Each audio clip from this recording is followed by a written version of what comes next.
ઝઘડિયામાં અકસ્માતની બે ઘટનામાં એકનું મોત અને સિંગ ચનાની લહેરીની અકસ્માતના સીસીટીવી સામે આવ્યા છે। સારસા રાજપારડી વચ્ચે સિંગ ચણાની લહેરી ફેરવીને ગુજરાન ચલાવતા એક પરપ્રાંતીય શ્રમજીવીનું મોત નીપજ્યું છે। મૂળ ઉત્તર પ્રદેશનો રહીશ અને હાલ રાજપારડી ખાતે રહીને સિંગ ચણાની લહેરી ફેરવતો રામબરન મહારાજદીન બહેલિયા નામનો 45 વર્ષીય ઈસમ રાજપારડી નજીકના સારસા ગામે સિંગચણાની લારી લઈને ગયો હતો।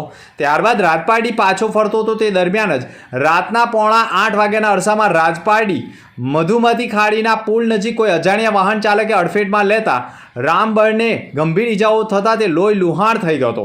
ઈજાગ્રસ્તને પગલે એમ્બ્યુલન્સમાં અવિધા સરકારી દવાખાને લઈ જવાતો, જ્યાં ફરજ પરના તબીબોએ તેને મરણ જાહેર કર્યો હતો। અકસ્માતની જાણ થતાં જ રાજપારડી પોલીસમાં ઘટના સ્થળે આવી ગઈ હતી। અકસ્માત સર્જનાર નાસી ગયો હોવાનું સામે આવ્યું છે। પોલીસે આજુબાજુના સીસીટીવી ફૂટેજ પણ ચકાસવાની કવાયત કરતા સીસીટીવી ફૂટેજમાં સમગ્ર અકસ્માતની ઘટના કેદ થઈ હોવાનું માનવામાં આવી રહ્યું છે।